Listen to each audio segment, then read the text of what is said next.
کسی ملک کا آزاد ہونا، مسلمان قوم کا آزاد ہونا، یہ اللہ کی طرف سے بہت بڑی نعمت ہے۔ آزاد مملکت، مسلمان قوم کی آزادی، یہ اللہ کی طرف سے ایک انعام ہے۔ بانی پاکستان قائد اعظم محمد علی جناح کی قیادت میں مسلمانوں کو یہ ملک 1947 میں بڑی مبارک رات تھی، شب قدر کی 27ویں رمضان، شب قدر کی رات، جمعۃ الوداع۔ مسلمانوں کو یہ مملکت نصیب ہوئی، یہ اس ملک کی پیدائش کا دن ہے۔ آپ اندازہ لگائیے، رمضان کا مقدس مہینہ، 27ویں شب قدر اور جمعۃ الوداع دوسرے دن، یہ اس ملک کی پیدائش کا دن تھا۔ دنیا میں 2 ریاستیں ایسی ہیں جو خالص مذہب کی بنیاد پر وجود میں آئیں۔ ایک اسرائیل، جس کا مذہب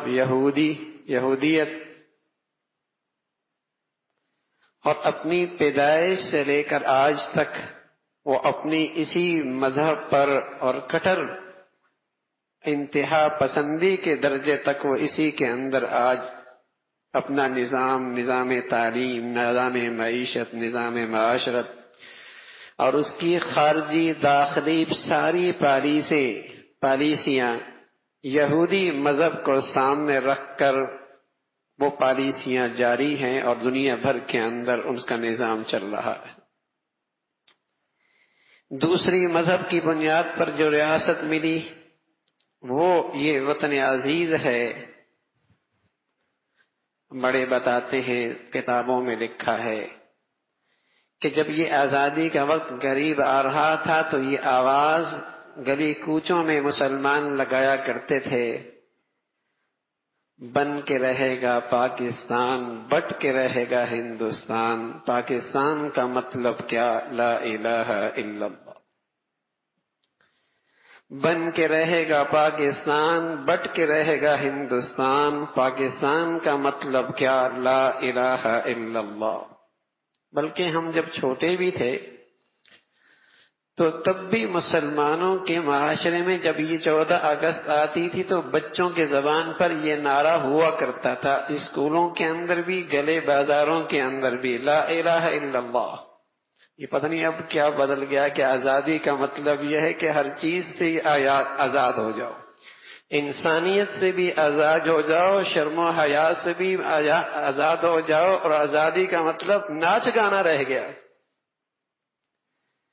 ناچ گانے کا نام اس قوم نے آزادی رکھنا شروع کر دیا، حالانکہ اقبال جس نے اس پاکستان کا تصور پیش کیا وہ خود فرمایا کرتے تھے، اب میں تجھ کو بتاؤں تقدیر امم کیا ہے، شمشیر و سنان اول طاؤس و رباب آخر۔ آج تجھ کو میں بتاؤں تقدیر امم کیا ہے، شمشیر و سنان اول طاؤس و رباب آخر۔ اس قوم کی ذلت اور پستی دیکھنی ہے، کسی قوم کی ذلت اور پستی دیکھنی ہے، تنزلی دیکھنی ہے، تو جب تمہیں یہ نظر آئے کہ اس قوم کے نوجوانوں کے ہاتھوں میں بغل میں گٹار آ گیا اور ناچ اور گانے اس کی زندگی کا حصہ بن چکے، سمجھ لو یہ قوم مردہ پن کی طرف جا رہی۔ تو چھوٹے جب ہم بھی اسکولوں میں جاتے تو یہ نعرہ زبانوں پہ ہوتا تھا،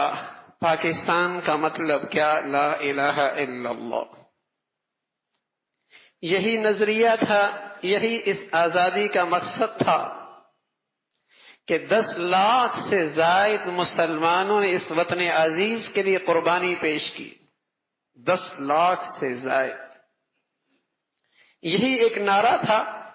جس نے ساری برادری، ساری زبانوں، سارے لسانیت، ساری علاقیت کے سارے بت گرا کر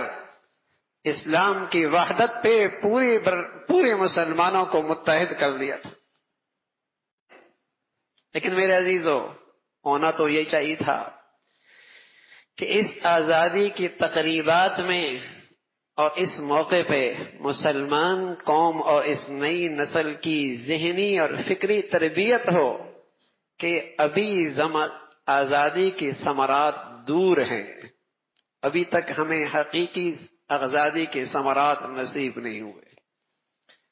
اور جو غلامیت کے وہ گندگیاں جو انگریز نے ہم پر مسلط کی تھی اس کے نتائج آج بھی بھگت رہے ہیں. خانہ جنگی